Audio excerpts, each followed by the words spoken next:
All right, I think we're ready to begin our afternoon roundtable.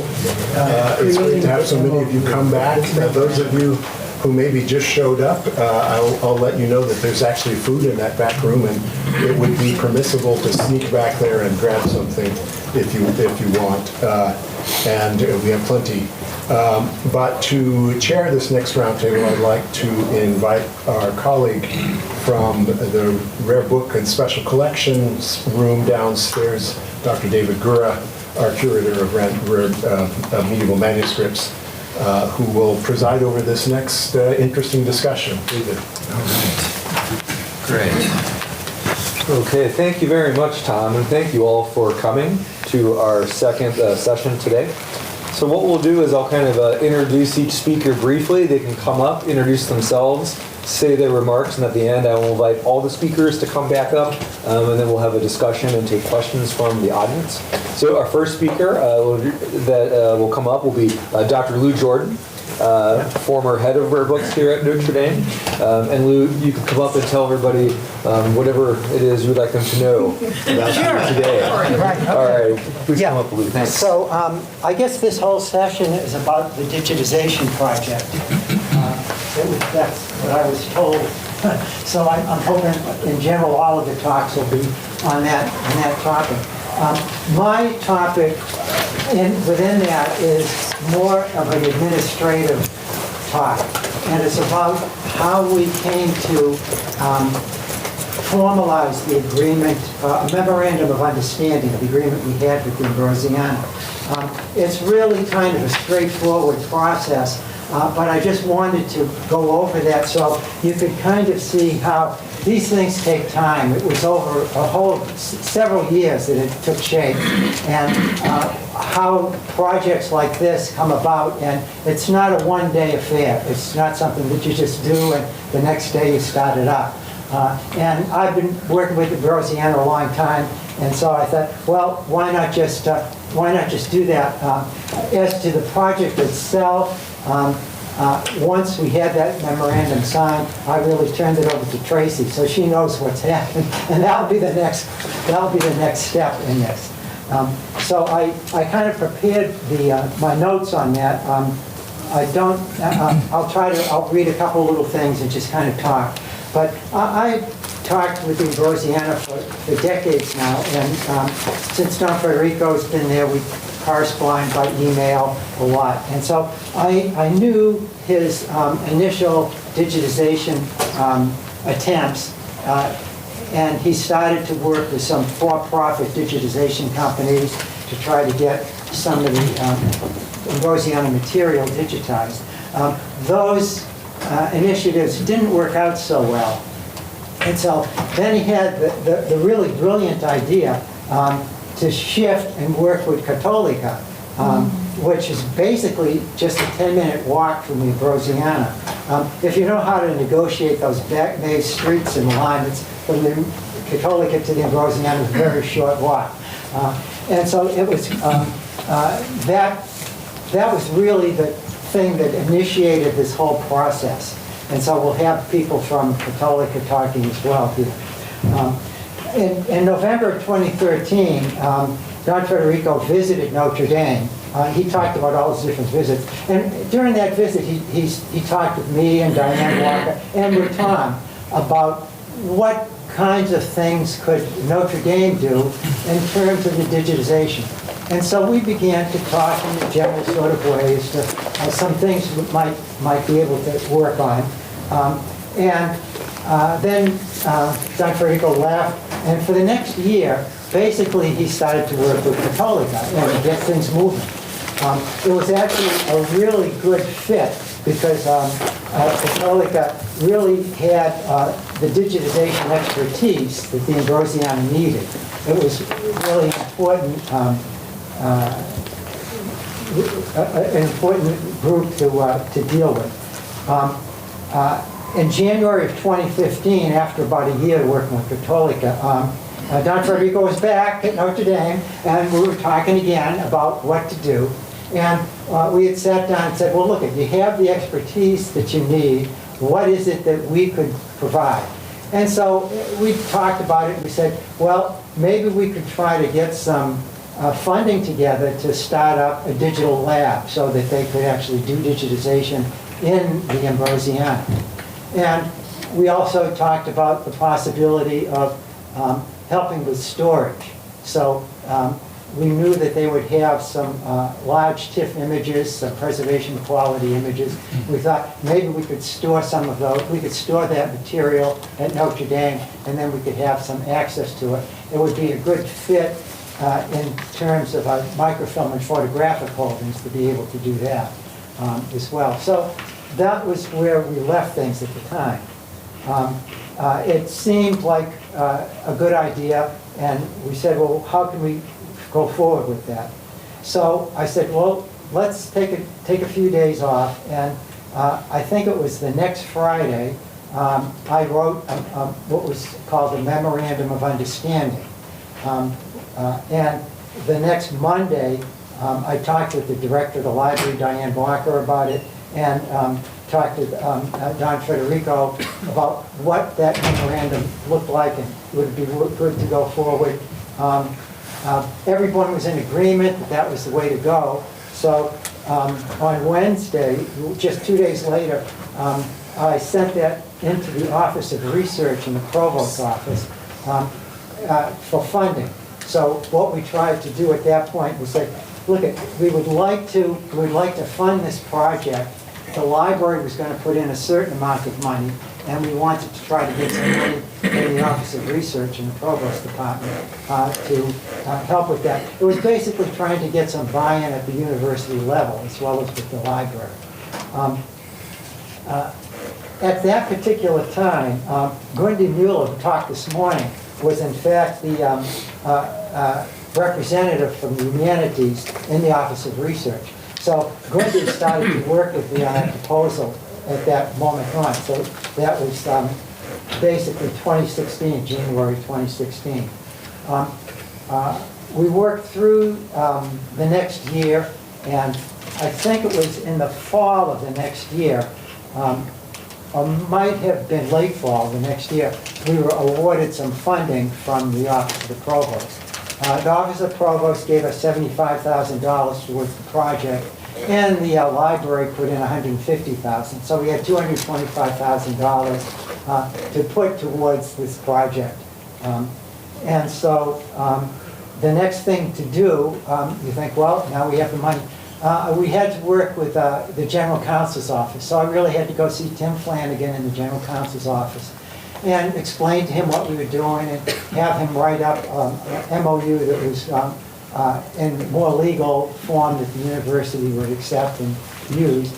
And once we had that memorandum, I talked with Tom and Diane, the same group again. We had a series of meetings. And at that particular time, I called in Tracy Bergstrom to be part of the project. And I thought, because of her job and things she had done, that she might be able to move this project forward. That year, Tracy's in-laws lived in Berlin, and I think they were going to see them fairly regularly because they were sick and elderly. And several times, during several of those trips, Tracy went down to the Ambrosiana, stayed with one of her friends that lived in Milan. Is that right? Yeah. Somebody had to go. At that point, right. And so she got up to speed on what was happening and what things were going along. She met Fabio and began to talk with him and to get things rolling. The next major development was in the spring, May 29th to June 1st. Don Federico and Fabio both came to Notre Dame, and they really discussed the technical specifications of the project with several librarians from Notre Dame. I see some of them here in the, in the stand. And it was a 3-day planning event that basically Tracy chaired. After that was over, she had a meeting with me about what happened, and we went over the changes, the details. And then at that point, once we had the little changes, of course, I had to then go back to Tim Flanagan and say, well, here's how we need to really revise the the memorandum of understanding a little bit, now that we had all the technical details worked out. And so Tim made those changes, and we were ready to move forward. Well, Don Federico wanted to wait until the fall, which in fact he did. And so in the fall, Gundi and I went to Milan, and Diane Walker had signed the agreement at Notre Dame. We brought the signed agreement, and in the prefect's office that morning, we signed the agreement and then went out and had a drink and a lunch and a good time. So at that point, the memorandum was done. That was, I think it was 2018, the fall of 2018. So it took from the fall of from 2015 to 2018 to get that thing rolling. And then at that point, basically Tracy took over, and Cataloguing was already working on things. When I went to Milan, I got to see the setup in Cataloguing as well, which was wonderful. They had a nice operation in the library. And that's like the preliminaries to the project. And then the project started. Now, the rest of the people that are going to talk here worked on the project. And that's basically my side of it. Thanks.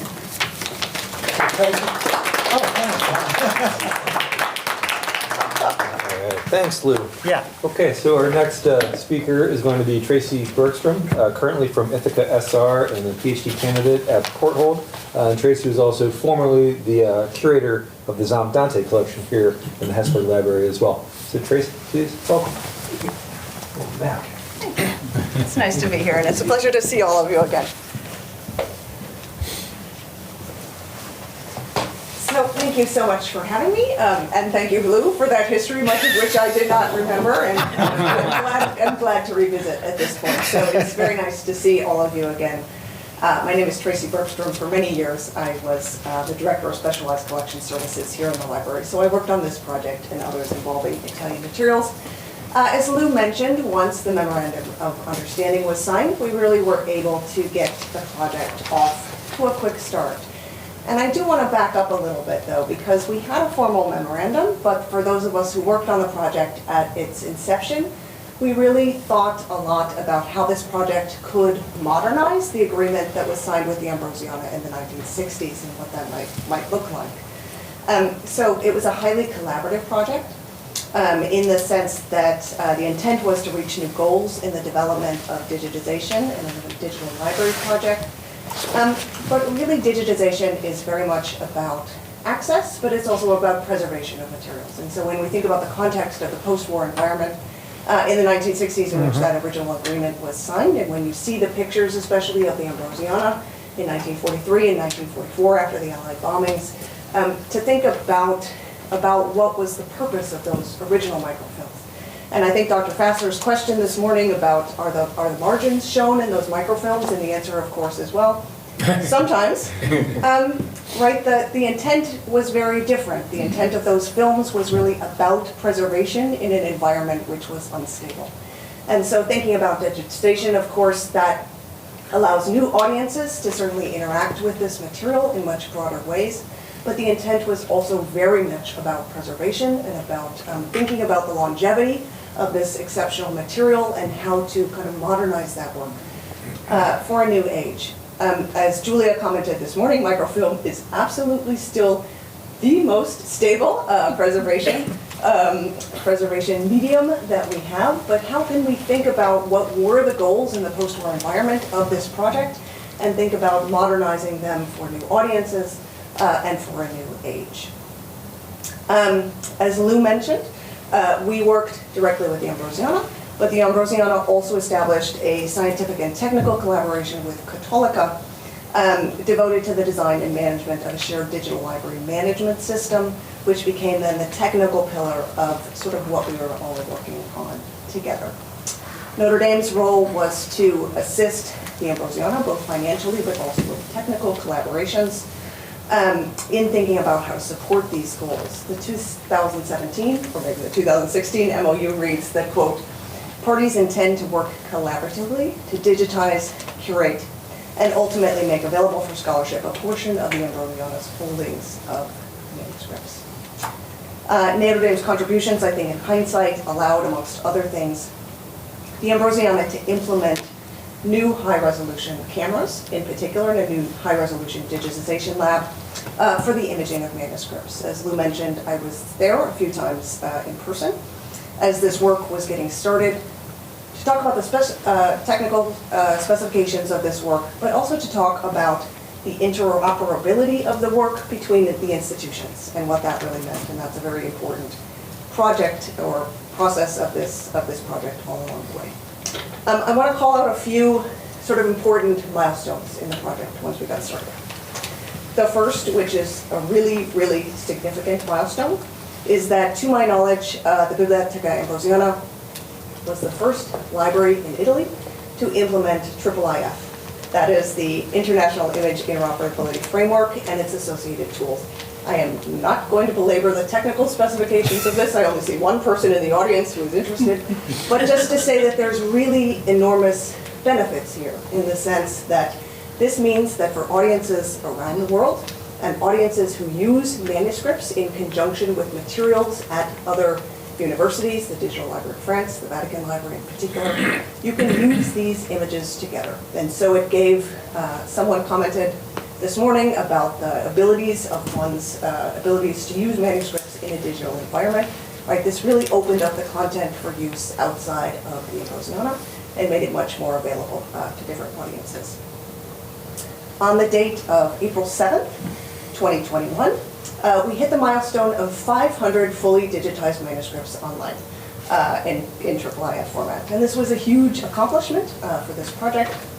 I want to take a minute here to thank especially Fabio Cusimano, who could not be here today, but who really was the individual who kind of pulled the threads together, I think, between the three institutions to make this work, but also to think about what each individual institution contributed and how to use those abilities to the best intention for all of us. So there were three Catholic leading institutions on the part of this project too. So of course we really thought about what were the role of those three institutions and what were the role of those three institutions in bringing this content to broader audiences and also making sure that it can be preserved and utilized as widely as possible to share knowledge and to enhance the discovery and preservation of manuscript collections, especially on behalf of an international community of scholars, right? That was certainly the intent of the 1960s agreement to make the content both preservable, but also to make it accessible to audiences outside of the city of Milan.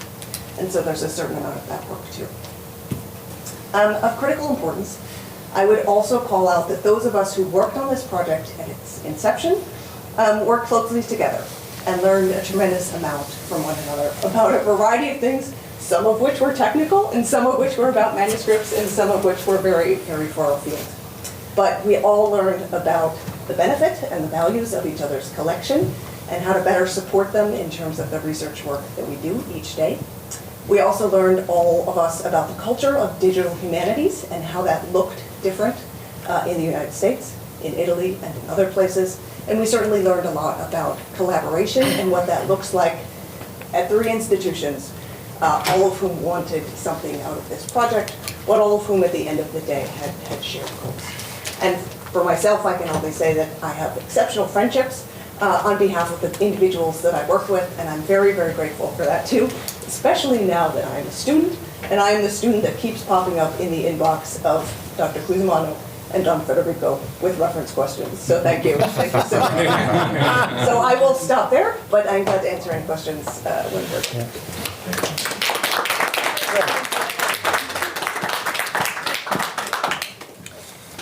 Okay, thank you very much, Tracy.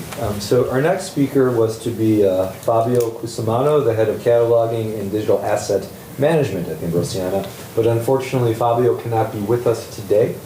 So Don Federico will speak in persona, Fabi, here with some remarks. So Don Fed, please, thank you. Yes.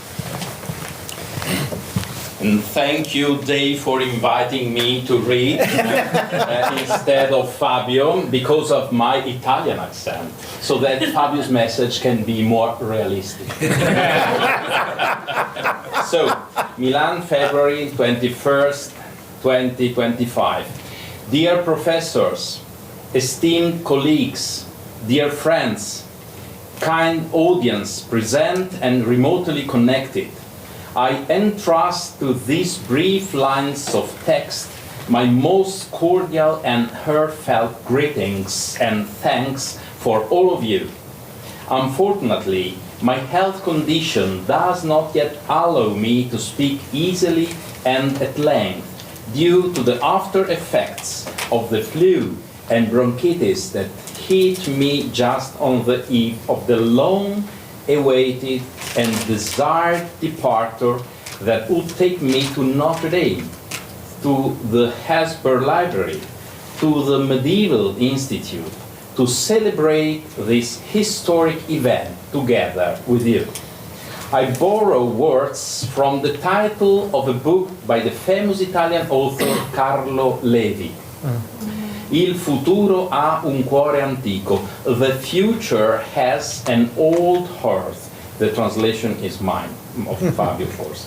In my opinion, this is a very beautiful phrase that nicely sums up the profound spirit of the partnership between Notre Dame, the Ambrosiana, and the Università Cattolica.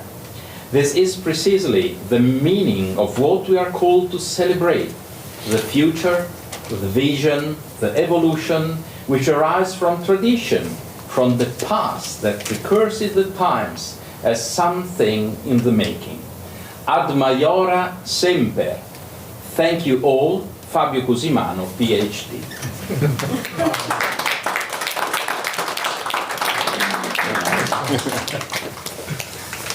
Okay. All right, thank you, Don Fred, and thank you, Fabio. Okay, our next speaker will be coming in remotely via Zoom, and that's going to be Klaus Kempf, the former head of the Bayerische Staatsbibliothek in Munich. Here's Klaus. Good evening from my side.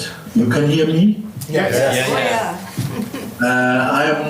I greet you from old Mary Europe, more precisely from Palermo, the splendid capital of Sicily.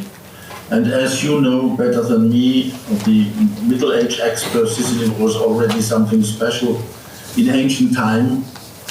Then again, under the Arabs in the Middle Age, Emperor Frederick II was not born here, but grown up here.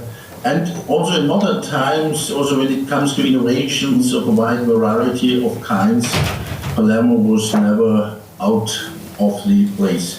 This is the cultural background. This is also helpful for me in today's discourse. I worked in a senior library management at the Bavarian State Library, as you know, I think as very well as a place where even, or in particular, medieval studies take place. And I was not the director, not the librarian or the general director. I was the director of the main department for collection development, cataloging, and then also of the digital library. At first, it seemed like a continuation of the library automation that had taken place up to that point when I took over this judgment.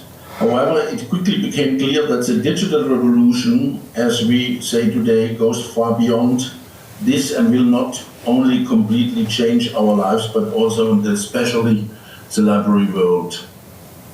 At the moment, we are still living in what a British colleague once in the 90s of the last century called the hybrid library, the coexistence of analog and digital media under one roof. But the decisive thing has already happened there too, an epochal paradigm shifting has taken place. The library, which was previously almost entirely focused on maintaining and developing its own collection, and almost all services offered have been collection-based, is now primarily, if not exclusively, user-oriented, or in other words, the academic library of today is not more collection-centered, but definitively user-centered.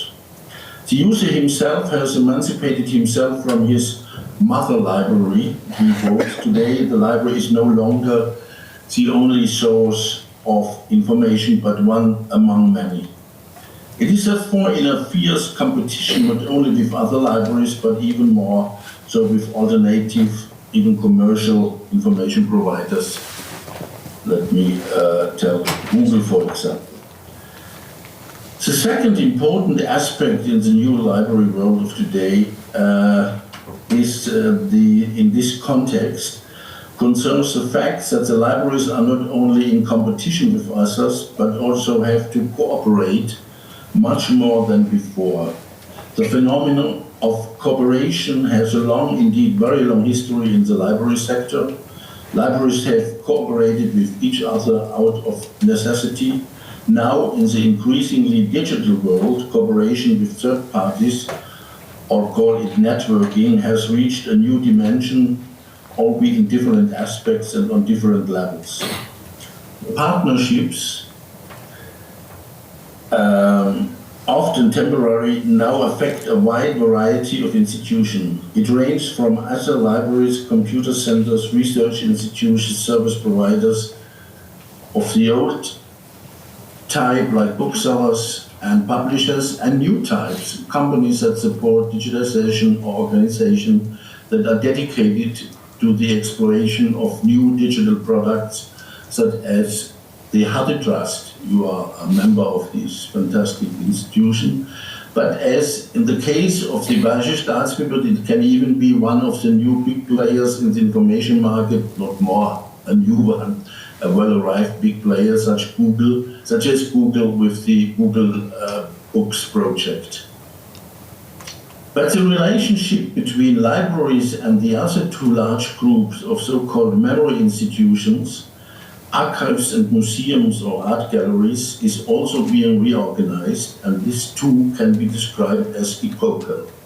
From this point of view, the Veneranda Biblioteca Ambrosiana is a very, indeed, extremely interesting case.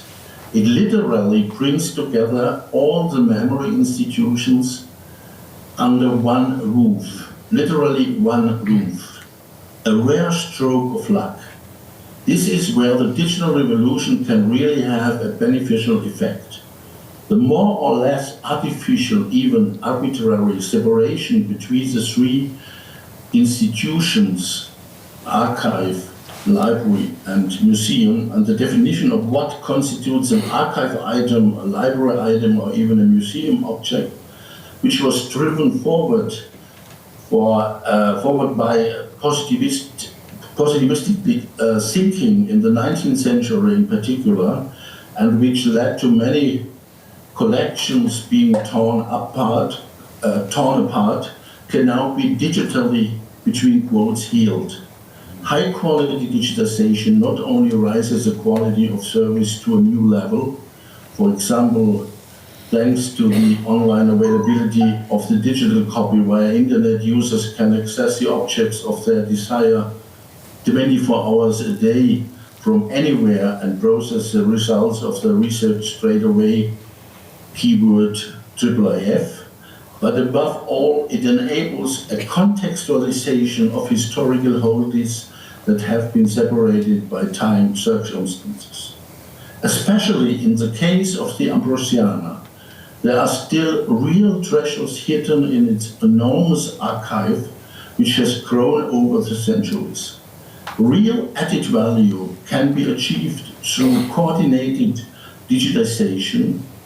That means digitization is well coordinated in all aspects between the three sub-areas, library, archive, and pinacothek, from the use of the same standards in metadata generation to the observance of the same quality standards in digital reproduction, means scanning and the use of digital cameras, until the development of a common data presentation and archiving system. The increasing three-dimensional digitization has opened up completely new possibilities for presentation, especially for museums objects. This is where the partner in the narrower sense, it means Notre Dame and the University of Cattolica, the library of the University of Cattolica, Università Cattolica del Sacro Cuore in Milan, and its library come into play again. Their competence and support could be very helpful for contextualization of the data regarding the three just denominated sub-areas. With this vision, the Ambrosiana and its partner institution, in a sense its sister institutions, Notre Dame and the University of the Catholic University of Milan, will do much more together in the future. One of the most challenging questions will be the growing need of data curation in a broad sense of the term. It means in reality to keep alive the digital data. In this context, we have to rethink also strategic questions of preservation and archiving. Notre Dame is a member institution of the Hardy Trust. Maybe this could be also a solution for the fast-growing data treasure of the Veneranda Biblioteca Ambrosiana. Anyway, we should be aware of the fact that keeping alive the digital library, the data curation, but also the maintenance of the necessary infrastructure, hardware and software, needs a lot of money. Here we need a new burden sharing between the partners or at least the consideration of taking alternative paths. Again, I want to mention Hardy Trust.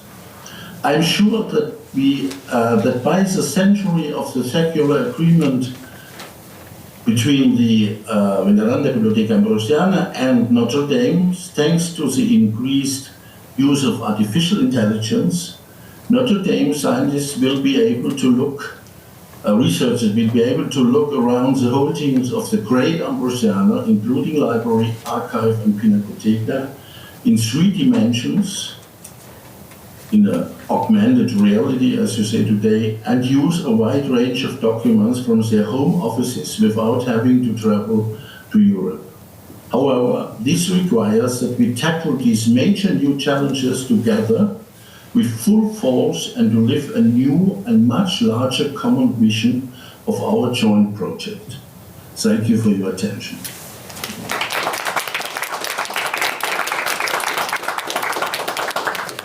Thank you very much, Klaus. And now our final speaker in the remarks is going to be Paolo Stirto from the Catholic University of Milan. Paolo, please. Thank you.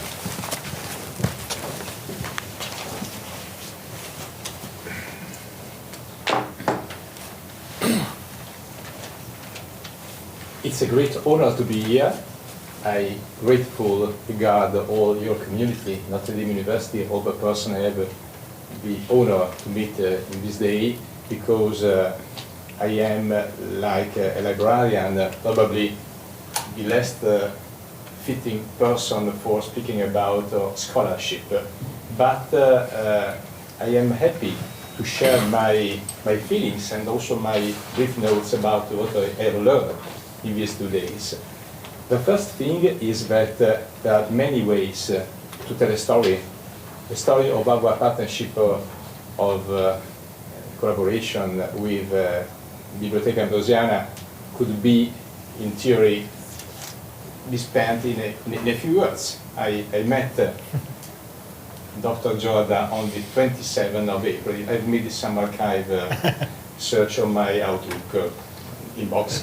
And it was very interesting because this meeting opened a new world of collaboration. We have, like Catholic University, Notre, as a library, a long-standing cultural partnership with Ambrosiana. Many of the scholars are both professors, Cattolica, e dottori della Biblioteca Ambrosiana, of course. But it was important to frame our mind around a specific project.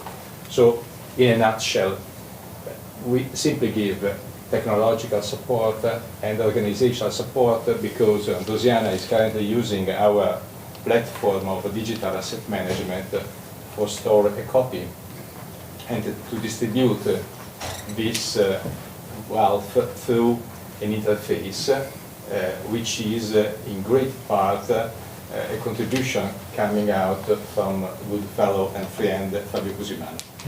Without him, our project should be even started because the IIIF framework has been really, in my understanding, a brainchild of Fabio. Thank you so much. We miss you.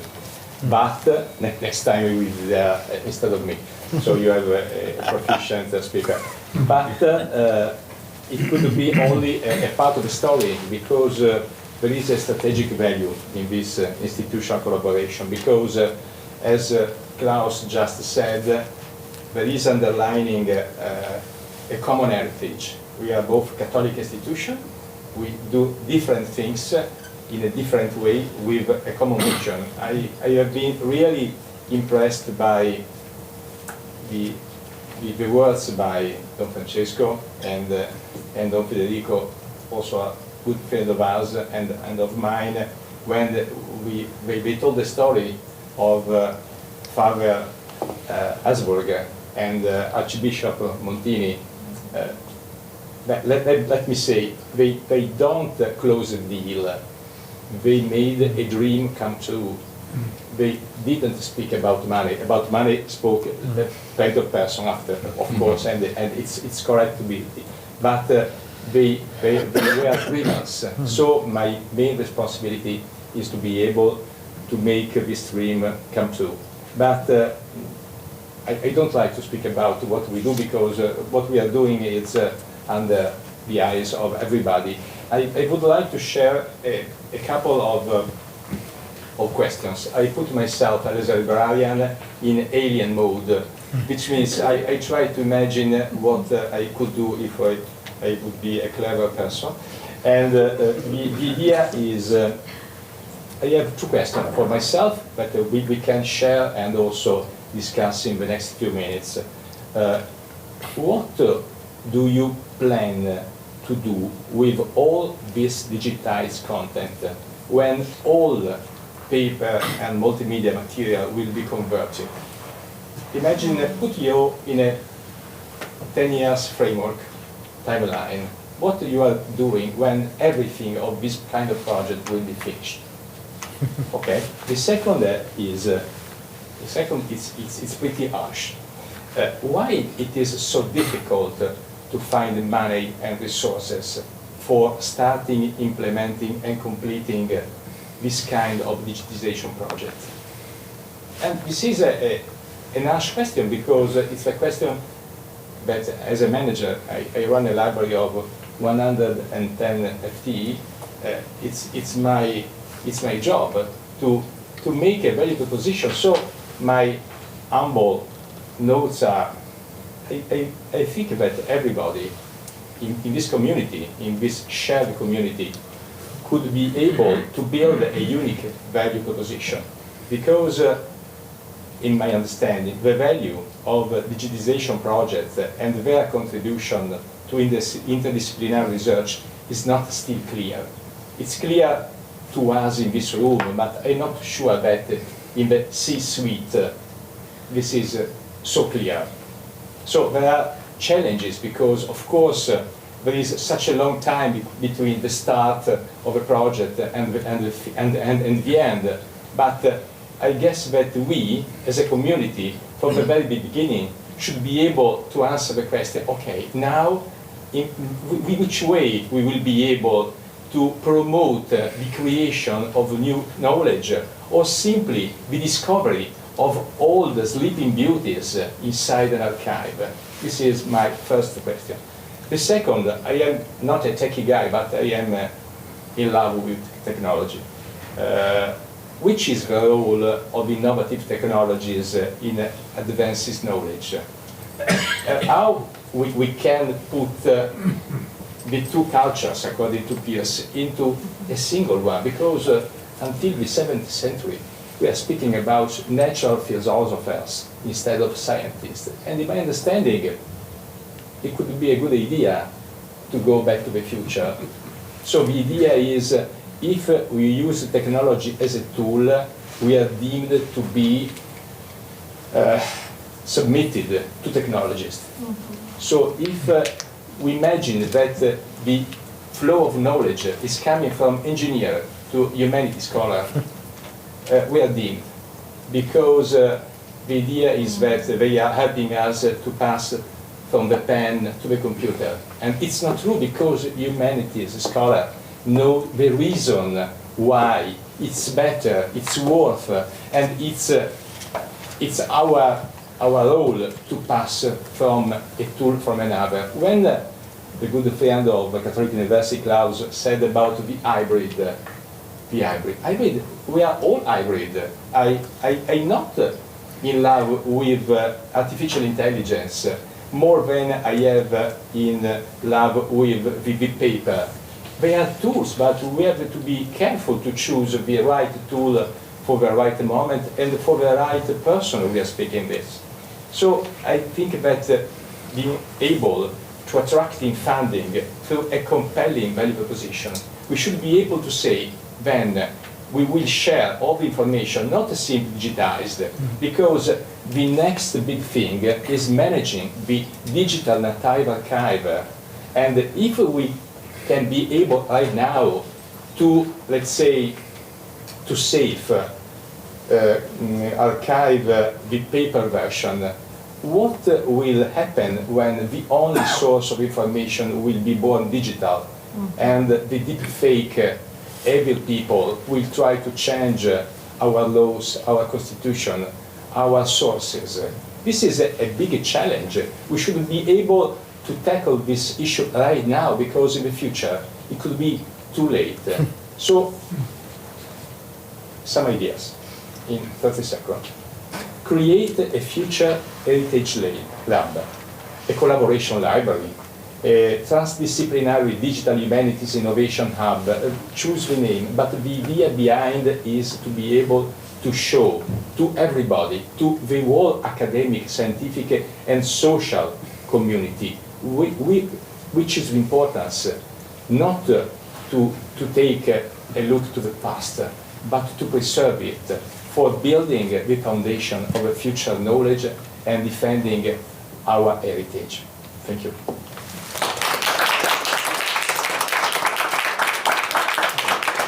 All right, thank you so much, Paolo. So now I invite all of our panelists to come up, and Klaus to reform the screen.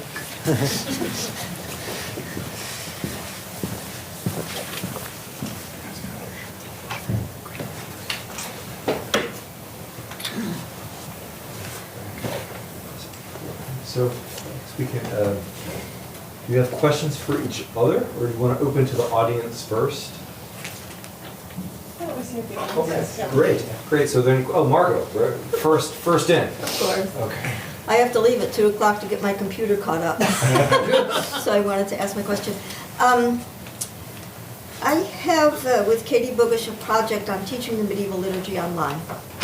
And David's involved with this. And it's hosted at the Medieval Institute. And we got an NEH grant to support it. And of course, we don't now know whether or not that money will be available to us. But the most important thing for teaching online is to be able to use medieval manuscripts that have been digitized by libraries around the world. And so that's a very important aspect of the work that's being done in this aspect. So I wondered about Creative Commons licenses, licensing, so that for a nonprofit project such as ours, what you think about access for teachers who wish to use manuscript illuminations in their work for teaching online. Do you have thoughts about that?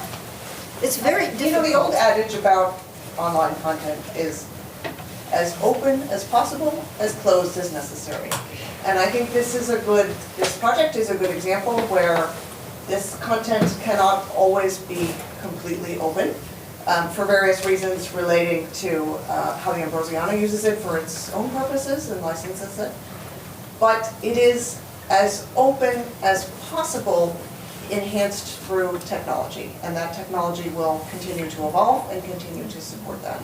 And I think especially around this project, one of the principal concerns has always been, can you use this content as broadly as possible with the content of other libraries, and especially with other lateral libraries whose holdings are very deep and very advanced in this area, and can you use it through tools that allows you to use it to the best of your ability. And so I think those are the principles that guided some of the original decisions about this content.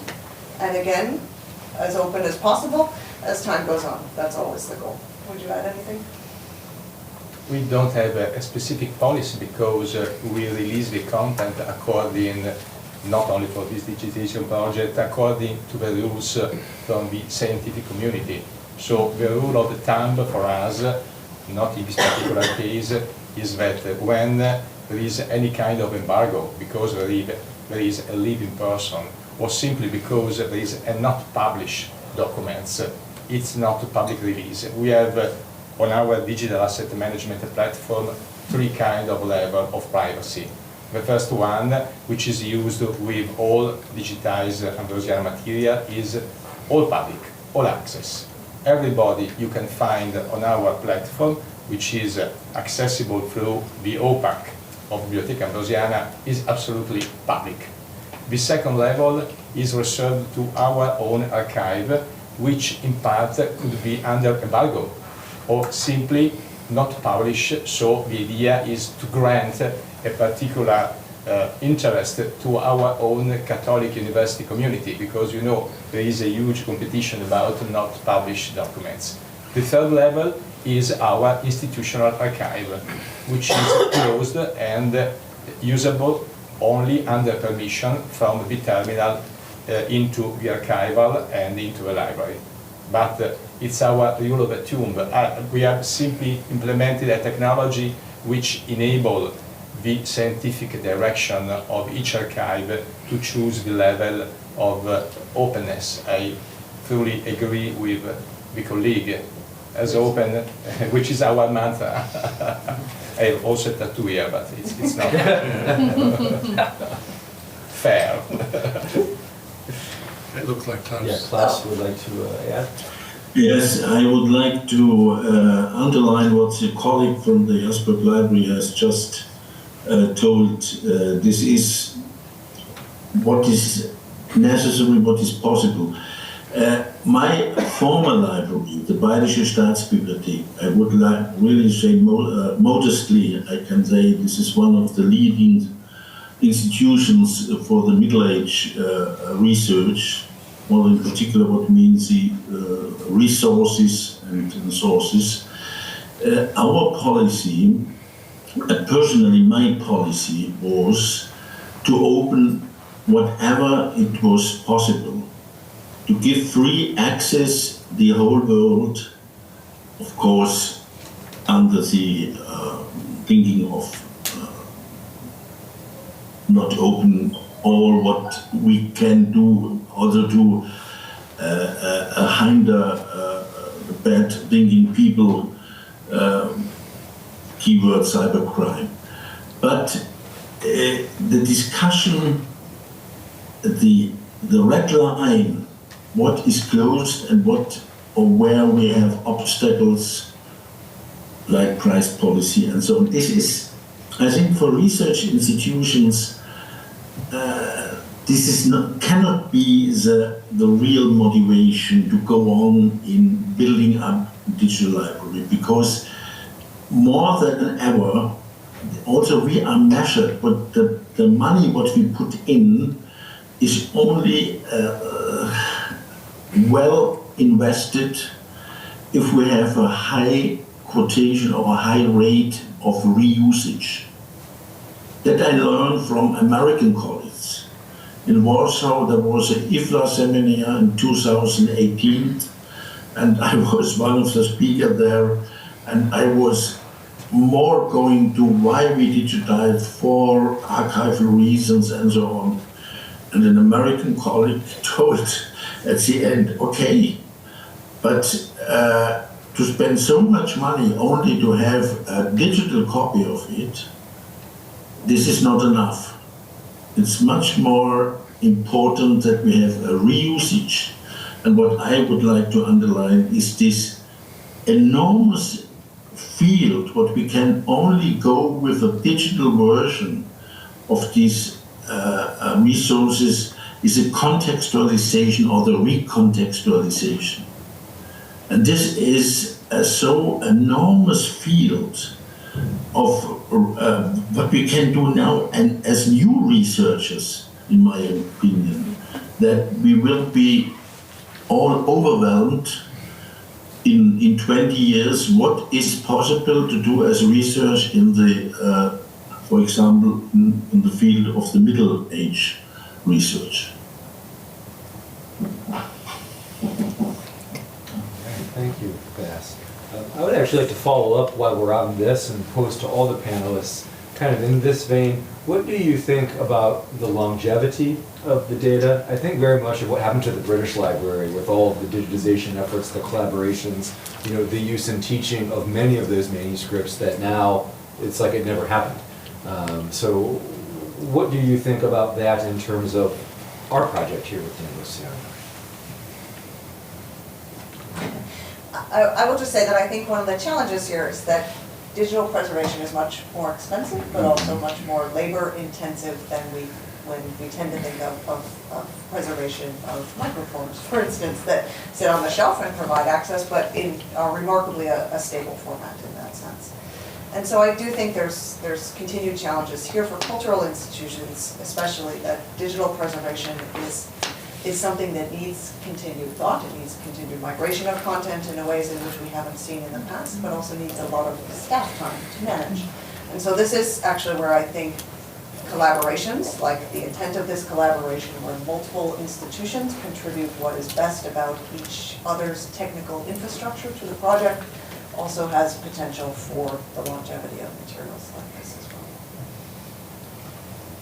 well. Long-term digital preservation is a really complex matter because, first of all, there is no a single position about the meaning of a term.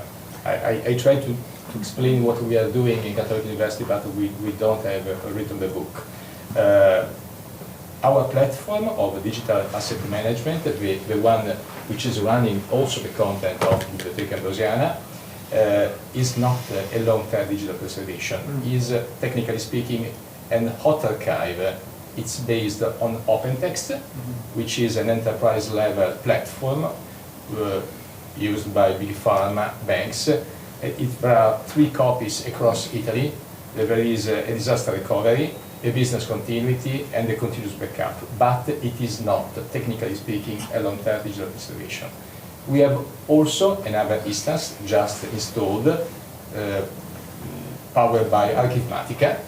Archivmatica, technically speaking, is a OIS repository. Our idea is not to take another copy of the whole bunch of the content and put on Archivmatica, because when we speak about LTDP, short for friends, is about building an information context package, technically speaking, SIP. Okay, so the idea is that it's not worth to archive on Archivmatica the whole bunch of 2,600 16th century books of Catholic University, or all the manuscripts of the.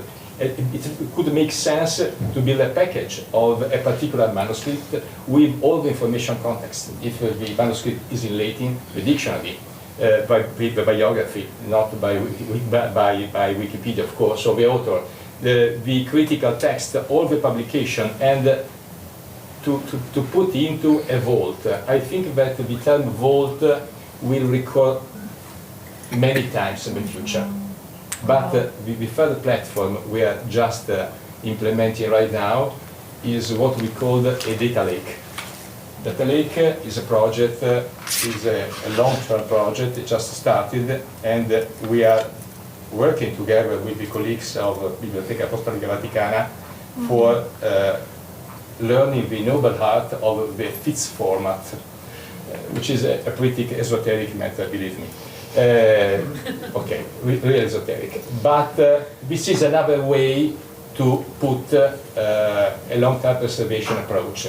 It's a different one because you don't split hot and cold archive. It's a single bunch. We are using this approach for building a data lake. So a place where different data sets and information package could be analyzed and put into relationship by using artificial intelligence technologies. The FITS format is ideal because you can make a storage into a single file of the original content, the metadata. It's like tiramisu. You know tiramisu? Everybody knows. When I presented the project in Vaticana, people was mesmerized, just like you, and then they said tiramisu. And the word is sweet. And then you can apply this kind of analysis, now ChatGPT, tomorrow whatsoever, and to put into a single vault a different results of analysis without losing the history of the content itself. So, in technical terms, is a diachronic approach. I think that we should need other 2 days for speaking about this kind of approach. But the idea is that we are moving in a world when all content is already digitized, and my boss is asking, what the hell are you doing now that I spend so much money in this kind of project? And I have to give him or her the answer right now, because otherwise money will not continue to get. I think this is the real question. We should be able to make a unique value proposition for this kind of project, which could not be only people in the scholars will be able to read the text, because frankly speaking, it only cares to an handful of people, and the world outside care also about other things. So we should be proud of what we do, and I'm sure that you are, as well as I am, but be able to communicate this kind of value. Otherwise, we are doing only academia, but academia as a capital letter, because we have to go outside and speak. You are a great university and interdisciplinary, just like us. So you have to explain to all the community, to the colleagues in the engineering campus, to the radiation campus, how spectrometrical analysis, just said by Don Francesco, could be helpful for understanding and be able to make virtual restoration of compromised books or manuscripts. This, in my humble understanding, is the only way to keep the ball rolling. Kent, you had your hand up first. Yes, I don't want to be indulged too much, but I'm quite stimulated by Dr. Cerrito's remarks. I am a manuscript scholar and a textual editor of medieval Latin, theological and philosophical texts, and have been a beneficiary of the revolutions that have taken place, but also an observer of libraries and what's happened to them in relation to the digital revolution. First of all, I want to say what an extraordinary revolution microfilm presented. More than almost any other technological development in terms of the art and science of textual editing. For the first time, scholars, and if we could have think of some of the great humanist scholars of the 16th and 17th century, if they had had this advantage, could have all the manuscripts of a text on his or her desk.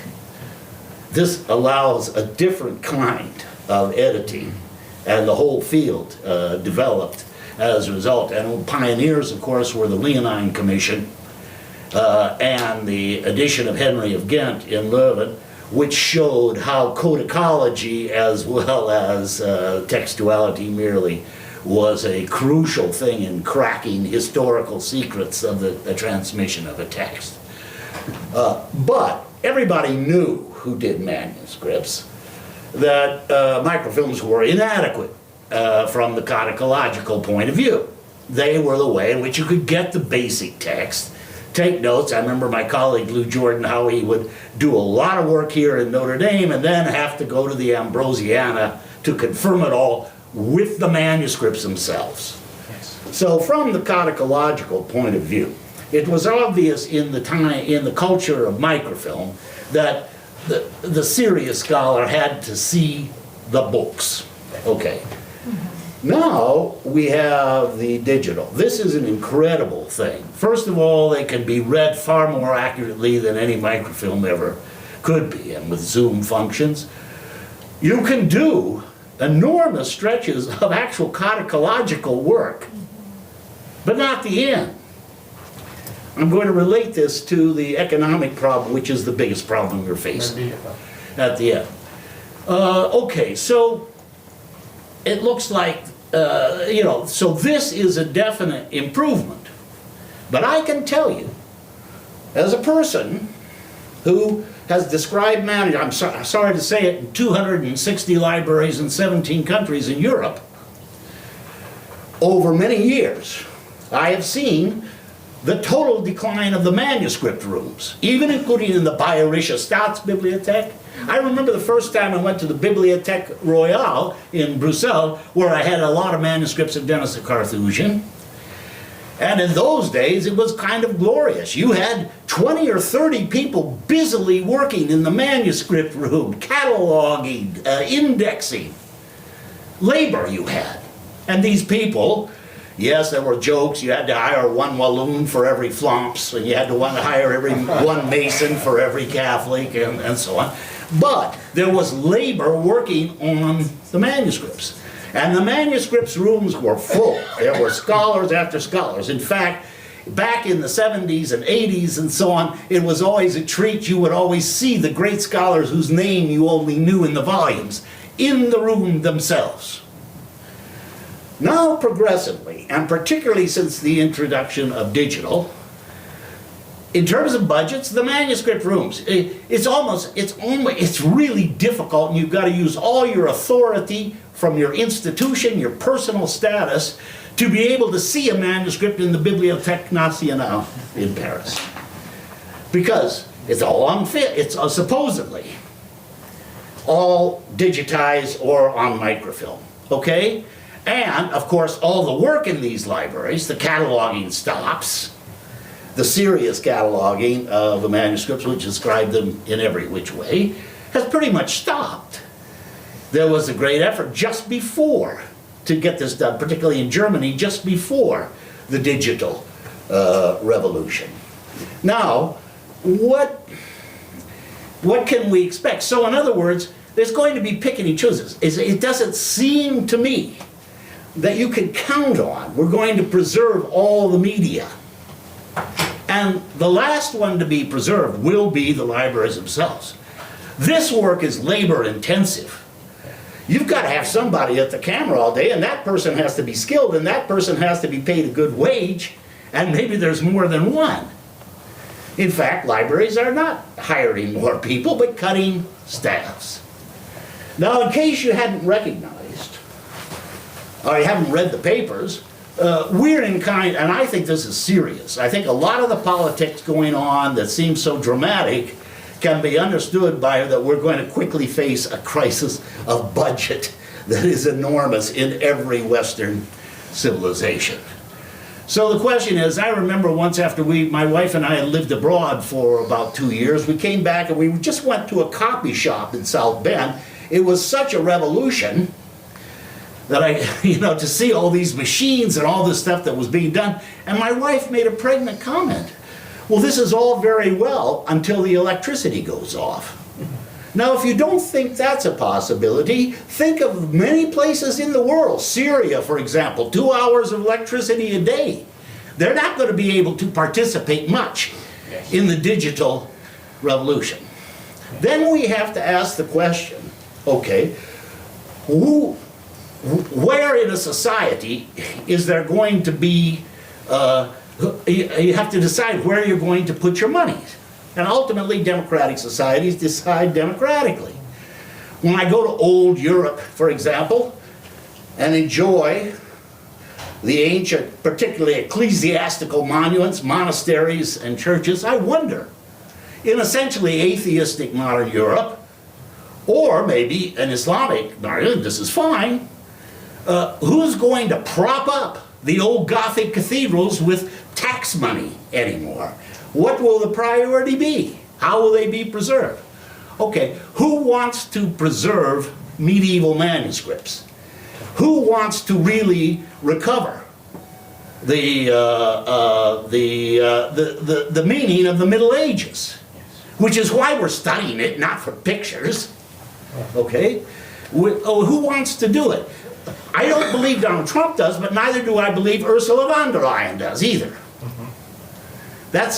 So, universities, let's look at universities. What is this Catholic University in Notre Dame focusing on now? After 30 desperate years of effort and with success, we finally cracked into the American Association of Research Universities. And this required a massive investment and commitment to big science and to that kind of research. Okay? And the humanities has suffered. I mean, this is the typical complaint and moan of every professor in the College of Letters. The money isn't there for the humanities projects anymore. The enrollment's going down. This is not where the money is. Now, I will say this thing. At the University of Virginia, when I was an undergraduate, Can we focus on the No, topic? I'm getting to the economic. You're covering a lot of ground here. I know, I'm trying to get to the economic question, though, as a corollary. You can't separate these things. I was in a great books program, which for historical and strange reasons was located in the School of Engineering. And it was organized, when we studied the ancients to the moderns, first in literature, then in philosophy, etc., history. And we came to the semester on the history of science. And in the meantime, the boys from the College of Arts and Letters had dominated the engineering students in all the seminars. And we were afraid now that we're in with the engineers and we're going to look pretty foolish here because we're getting to science. No, the engineers couldn't stand the seminar in the history of science. It was all surpassed. It wasn't relevant anymore. Why are you showing us bad science? You can imagine what they thought when we came to the study of Paracelsus, for example. Yes. Now, this is the motivation and the common attitude. It will simply be understood now that we have digital, the previous media are all replaced. Why will we divest any money into it? So I'm not sure. This process of digitization is so costly. It requires such taxing on the grid and so on. I'm not sure that you can really, and most of the little libraries mentioned in Christeller's Ithaka and so on, are not able to mount these projects. So is anybody in the enthusiasm thinking about in other words, you're going to have to look at the whole mindset of the 21st century and the emphasis on technology to see whether anyone even wants to put $1 down for these huge digital projects. We're blessed here at Notre Dame Ambrosia Connection because of its antiquity. This gives it a logic of continuation which will not be evident in places that just want to start up and do it starting now. So these are my observations. I try to give you a very short answer because we are absolutely on the same page. The short answer is if you are going to run or you are running or you are ending a project of digitization with the scope to upgrade from chemical support to the digital one, please abandon the project because it's the same thing after 50 years because it's photo versus photo. The only way we can save digital humanities is to put humanities into it. So the main reason to shift from the microfilm to digital is to catch the text, analyze, put in relation, and build new knowledge. No, there is no other reason. Frankly speaking, I don't see any reason for moving from microfilm to digital, because microfilm are by far more stable than digital. You may remember CD-ROM, the most ephemeral medium on the earth. You may remember USB pen drive, rubbish. Okay, the idea is that digitize is going to save you money. It's a fake. We are spending an enormous amount of money for keeping the machine running, and the situation will be only worse in the future. So we have to build a strong, unique value proposition. But I owe you a more emotional answer. I have my room, my study in a house full of vinyl recording. Okay, I have also a Spotify account. But the process, the mystic of taking the vinyl out of the shelf, taking a look to the cover, wonderful cover, the LP cover, then to put onto the turntable, there is a ritual that you cannot get when you using, not listening to liquid music. But anyway, in the world, if you are on the plane coming to Notre Dame, liquid is a blessing. So the idea is being hybrid means being able to choose the medium that best suit your needs in that particular moment. So I fully understand, but your example of engineer students not attending the history of science is blasphemy. Is blasphemy. Because if you don't need and understand the logic, Thomas Kuhn is into the grave. It's incredible. It is blasphemy. It's not the word of a librarian, it's a word of a father, of a son, which risks not to be able to understand why we are here with this kind of manufacture. So please continue to be strong as you are and try to give sense to what we are doing, but we need to get a fight into the C-suite, because it's where the money flows that we can convince the people to finance a fully fledged project, not simply to pass to a microfilm, to another kind of image, because it is a no-brainer. It's not sustainable. McKinsey will kill us. Let's see, any other, Catherine? It is my understanding that 3 institutions work together to make the Ambrosiana project possible at Notre Dame.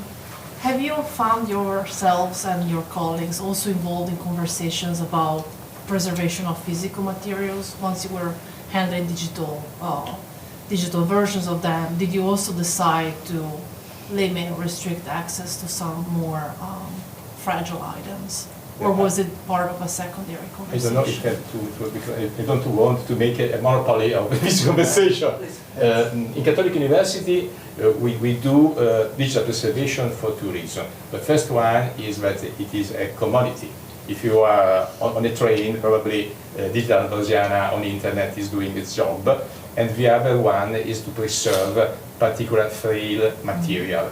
But as a rule of thumb, we always give a permission to use the material. We have a small but precious collection of Sumeric tables, yes, and if you are going to arrive in Milan, I will be able to show you in physical format, because I guess that there is the revenge of analogic issues. It's the same reasoning of my recordings in vinyl. I need the time to understand what are you doing. If we look to our youngsters, hopping from a music tune to another, never finishing a single song, we risk this kind of bulimic approach. We are not sharing knowledge, we are feeding entropy. So having the time to take a look to the original material, put you in a different time frame. This is our idea. We have a question in the back, yes. Hi, again from the user's perspective, as a historian who often libraries using archives and archival materials. I wonder if we could talk a little bit about the democratization, right, the digital processes like yours makes possible. I think it's really admirable that these digital projects take down barriers of access, right? When we talk about the equality of access to these funds that are difficult to physically reach. For students and academics, we have to, living in the United States, we have to raise funds to physically travel to Milan to look at the real things, right? And of course, the digital files are nothing but facsimiles, right? In the end, we're talking about facsimiles. Yes, that is true. But there are now in climate change era, right, in European institutions, for example, there are carbon footprint restrictions on scholarly travel. How many airline miles you're permitted a year, right, to travel to look at archives, archival materials. And so in this changing world, where actually moving to an archive to do that kind of work from abroad is increasingly more difficult, I think having access to digitized materials is absolutely essential. And so I wondered if we could talk about a little bit how the contemporary moment is shifting the way digitization, sort of the mindset around these kinds of projects are perhaps being affected.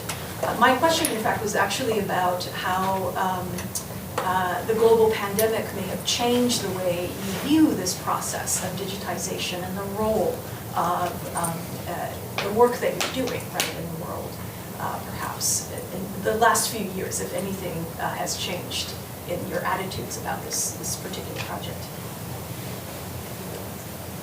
I think for many of us who work in libraries, the pandemic raised concerns about all of the people who cannot come to our libraries, even if we provide funding, even if we provide easier ways to get there than we would have done in the past, but for physical limitation reasons, for financial reasons, for individuals who work potentially outside of the global north, for instance, there's lots of reasons why people cannot physically be here in person, why people cannot physically be in Milan.